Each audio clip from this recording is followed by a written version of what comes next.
مخروطه كده، وممكن تعمليها زي الاندومي. بصوا يا جماعه المنظر شكلها حلو قوي بصراحه، انا عاجبني. قماشه انا بشفشف شويه وبعدين احط فيهم، يعني دي لسه العجينه اهي. اهي حلوه قوي يا ليلى، جميله ما شاء الله. السلام عليكم ورحمه الله وبركاته. ازيكم يا حبايب قلبي؟ عاملين ايه؟ يا رب تكونوا بخير. بس بهولها عشان تقدر تشتغل. يوميات ليلى بنت الريف. النهارده هنعمل اكله خطيره. هنعمل المفروده او المخروطه او المخروطه او القدوسيه او القدوسيه. اما شيماء تسلم هنكمل. اما شيماء حلوه والنبي حلوه الغنوه. ازيكم احلى متابعين في الدنيا، عاملين ايه؟ يا رب دايما في هنا وخير وسعاده.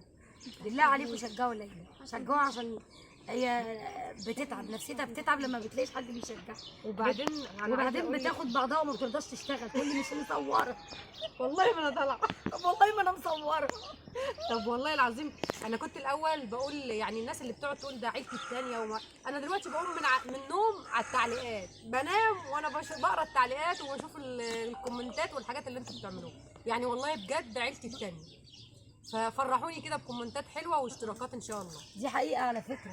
والله العظيم، والله فعلا عيلتي الثانيه. هنكمل كلامنا عن عيلتي الثانيه دي جوه الفيديو، يلا بينا. دلوقتي هو ده الدقيق، ودي معلقه ملح كبيره ومعلقه سكر صغير. قد ايه دي يا ليلى؟ دول حوالي 2 كيلو. 2 كيلو وشويه. 2 ونص. العيار مش بعيار زي ما انت عايزه. ما انا فاهمه. ماشي. ودي بتبقى العجينه بتاعتها مش زي الكسكسي مفروله، لا هي دي بتتعجن. ومعانا برضو زي كوبايتين زبادي هم، عشان الزبادي بيطريها ويخليها. هو دلوقتي ولا ما تيجي ترديها؟ لا دلوقتي. في العجن. اهو زبادي في العجنه هنردها بقشطه ولبن. ماشي. دي بتتعجن كده زي العيش الشامي مثلا. خلوا بالكم يا جماعه، ليلى وهي بتنخل الدقيق قبل ما نفتح الفيديو قالت ان الدقيق ده هم اللي عاملينه طحنين، ودقيق غله. ده دقيق حبوب دقيق قمح يعني. وطبعا بيبقى درجات، هو ده غامق شويه بس بيبقى طعمه مسكر جدا حتى في العيش والحاجات دي. دي كانت غله وطحنينها. بصوا هو طبعا ليلى هتجيب شويه دقيق كمان لان العجينه ايه، بصوا لا هي عايزه تبقى ما بتلزقش، تبقى يابسه، ما ينفعش تبقى لازقه في الايد كده. فهتجيب شويه دقيق كمان نلم بيهم العجينه عشان تبقى يابسه عن كده. بصوا العجينه بقت عامله ازاي اهي، عامله هي زي العيش الشامي بالظبط. بس ديت ما فيهاش ولا خميره بقى ولا فيها حاجه، هي اهي ناشفه خالص اهي. بصوا يا جماعه العجينه، بص بقت يابسه اهي، مش يابسه اللي هي ناشفه قوي، لا يعني برضو طريه اهي بس ما بتلزقش في الايد. بصوا بتسلك من ايدنا. بس هنستعمل بقى المكنه دي. تعملي ايه كده يا ليلى بقى؟ كده بركب المكنه بقى اللي احنا هنعمل عليها المخروطه دي. الاول كانوا بيعملوها زي الرقاق كده ويخرطوها بالسكين. يعني على فكره انا كنت لسه هقول دلوقتي اللي ما عندوش مكنه برضو يقدر يعمل ايه؟ هعمل لك واحده يقدر. هعمل لك واحده بالسكين، يقدر يشتغل بالسكينه برضو. يعني ممكن ما فيش دي نقدر برضو عشان ما نوقفش الدنيا خالص يا جماعه. وزي ما احنا شفنا مفيش حله الكسكسي دي برضو ممكن تستعملوا زي ما ليلى عملت كده واحنا بنعمل الكسكسي بالعجين والقماشه يعني كل حاجه محلوله.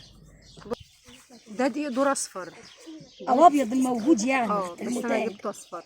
والله ده انا كنت محمصاه في فرن البوتاجاز. ما شاء الله عليك، شاطره يا ليلى.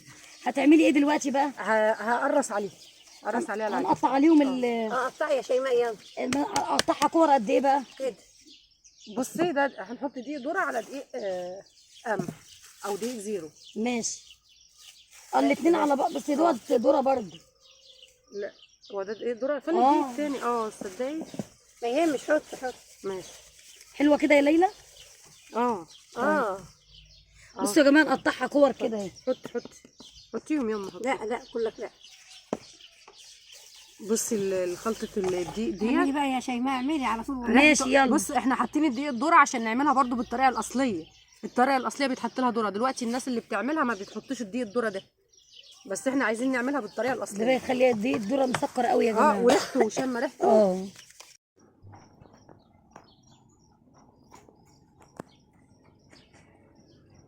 بصوا بقى يا جماعه، بعد ما ربطنا المكنه بدانا ان احنا نقطع العجينه بتاعتنا كور.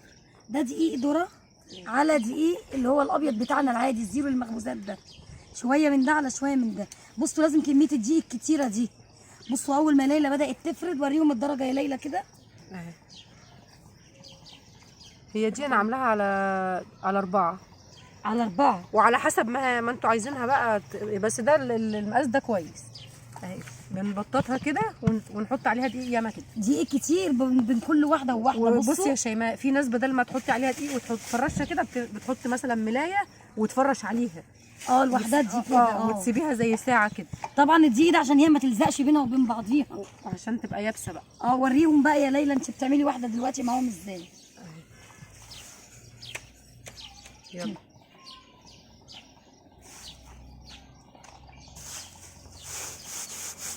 كده مرحله، وبعدين هنعملها زي اللي هي مكان الشعريه دي بقى، شرايط بقى. المرحله الجايه. وخلي بالك دي لو حطيتيها تخينه هتتقطع منك، يعني بصي بططيها شويه كده. بصي انا ببططها شويه كده بتخليها زي مطوله كده. بصوا احنا ايدينا على الحله اهو، تمام. هي نفس مراحل الكسكسي بتاعي. هي بالظبط، بس بتختلف في العجين. خلاص ماشي. وبتتاكل زي الكسكسي بالظبط، ممكن تاكليها بسكر وممكن تاكليها برضو جنب الشوربه واللحمه وكده. بصراحه ده اختراع فلاحي جميل قوي. بصي ايه ده حلوه ده. دي بقى من العين التانية. في المرحله دي بقى يا شيماء ممكن تعمليها شعريه بلدي وممكن تعمليها مخروطه كده، وممكن تعمليها زي الاندومي. بصوا يا جماعه المنظر شكلها حلو قوي بصراحه، انا عاجبني. بتحطي عليها دقيق ولا بتحطي؟ لا دلوقتي انا بحط دقيق وهي طالعه من هنا. انا بحط منين؟ من هنا، هي عليها الدقيق اهي. ماشي حط. يلا اشتغل.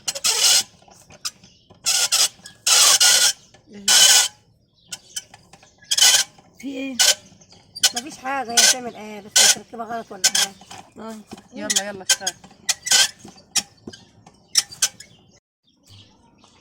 كده بقى. هحطها، بصي انا هحطها من غير خلقه، مش هيجرى لها حاجه كده يا ليلى. المفروض ان انت بتحطي لها قماشه عشان ما تعجنش، بس انا عشان انا عارفه انا بحطها كده من غير قماش. بس لو حد بيعملها يحط القماشه افضل. اضغطي يعني كمان. اهي هتفضل على النار كده قد ايه؟ اما تشمع كده وتبصي تلاقيها مسكت نفسها طلعيها كده. ديت الشفشفه اهي. بصي كده دي ولع عليها النار، وانا عشان مش حاطه قماشه انا بشفشف شويه وبعدين احط فوم، يعني دي لسه العجينه اهي. كل ما دي تشفشف احط فوقها طبقه تانية لحد ما تستوي. بسم الله الرحمن الرحيم. كده بقى استوت اهي، وبرده بتطبل اهي زي تصدقي صح، زي الكسكسي نفس الطبله برضه، مش مكتومه. صح فعلا. نعم. بسم الله الرحمن الرحيم. هاتي المقصوصه يا ملك. المقصوصه هي لولو هتعملي ايه دلوقتي؟ انا كده هردها بقى. هترديها بلبن وقشطه. دي قشطه. طيب انا جايه لك اهو. خش عليك اهو. دي يا جماعه بعد ما نزلناها من على النار عملتوها بالايه؟ حطيتي ايه يا ليلى؟ طبق قشطه. قشطه ولبن بقى. ماشي. هي ردها زي رد الكسكسي بالظبط. تمام. هي ماشي. بس هي سخنه. طب تبرد شويه يا جماعه ونرجع لكم.